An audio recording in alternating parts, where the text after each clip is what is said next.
সুযোগ নেই। কে কি বললো, কে আপনাকে ধমক দিল, কে হুমকি ধমকি দিল, এই হুমকি ধমকিতে ভীত হওয়ার কোনো সুযোগ নেই। পরিশেষে আপনাদেরকে আরেকটু উদাত্ত আহ্বান রাখতে চাই, আজকে যারা এখানে উপস্থিত রয়েছেন, যারা এখানে আছেন, বাসায় যাবেন, প্রত্যেকের প্রতি আমার একটা উদাত্ত আহ্বান থাকবে, প্রত্যেকে এক একজনের কমপক্ষে 5টা ভোটকে এনশিওর করবেন। আপনি যে 5 জনকে এনশিওর করবেন, সেই 5 জনের আরেকজনকে বলে দিবেন, ভাই তুমি 5টা ভোট এনশিওর করবে। সবচেয়ে বড় কথা যে আপনি যদি কল্যাণের পক্ষে এবার না আসেন, ইসলামের পক্ষে যদি না আসেন, এবার যদি দাঁড়িপাল্লায় ভোট দিয়ে আমরা যদি শাহীন ভাইকে নির্বাচিত না করতে পারি, তাহলে কবে করবেন? এই সময় আপনাকে এই সিদ্ধান্তে দায়িত্ব পালন করতেই হবে।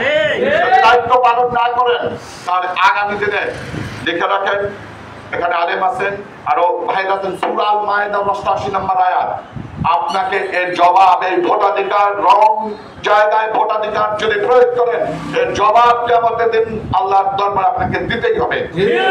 এই কিয়ামতের মাঠ অত্যন্ত কঠিন মাঠ, যে কিয়ামতের আযাব অত্যন্ত কঠিন আযাব, নাক মগজ গুলো গলে গলে চোখ দিয়া নাক দিয়া পড়বে, আপনি হাবুডুবু খাবেন, সেখানে আপনার কোনো নেতৃবৃন্দ আপনাকে সাফায়াত করতে আসবে না।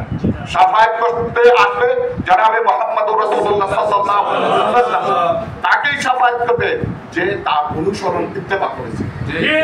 আর আপনি যদি দুনিয়াতে তার ইত্তেবা না করেন, তার অনুসরণ না করেন, তার আদর্শকে বাস্তবায়নের জন্য যদি চেষ্টা না করেন, কিয়ামতের দিন আল্লাহ রাসূল বলবে সুবহান সুবহান, আমি তোমাকে চিনি না, আমি তোমাকে চিনি না।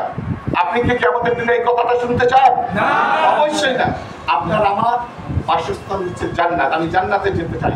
সুতরাং জান্নাতে যেতে হলে দুনিয়াতে জান্নাতের কাজ করতে হবে, আর সেই কাজ আল্লাহর দুনিয়ায় আল্লাহর আইনকে বিজয়ী করা। আমরা, আপনি, আমি যতবার, আল্লামা সাইদি রাহমাতুল্লাহ একটা কথা আমি বলে শেষ করছি, তিনি একটা ওয়াজে বলেছিলেন, বারবার বলেছেন, আপনি আমি যত চিল্লাই পলিথিন বন্ধ হয়নি, বুঝেছে? শুধু পার্লামেন্ট আইন পাশেতে পলিথিন বন্ধ হয়েছে।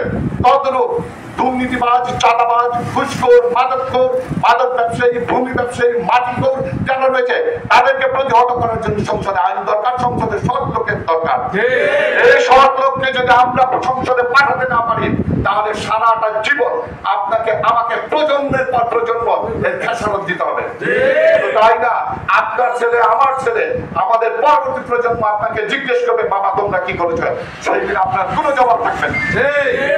সুতরাং সিদ্ধান্ত আপনাকে নিতে হবে, এবং the message is very clear and loud.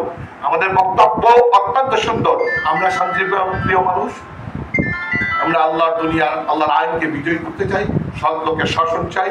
এর জন্য বাংলাদেশ জামাত ইসলামকে এবং দাঁড়িপাল্লাকে বিজয়ী করা আপনার আমার নৈতিক দায়িত্ব, এইটা আপনার আমার ইমানি দায়িত্ব।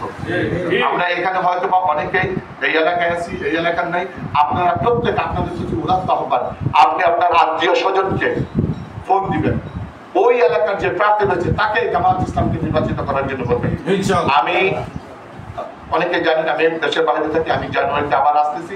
আপনারা অ্যাটলিস্ট শাহীন ভাইয়ের সম্মান, আমার সম্মান, এলাকার সম্মান, প্রত্যেকের কাছে আমার উদাত্ত আহ্বান, পায়ে হাত দিয়ে বলি, এই এলাকা থেকে, এই পান্ডা থেকে যদি শাহীন ভাইকে আমরা যদি বিপুল ভোটে বিজয় না করতে পারি, তাহলে আপনারা আমাকে যেমন লজ্জিত করবেন, শাহীন ভাইকে লজ্জিত করবেন।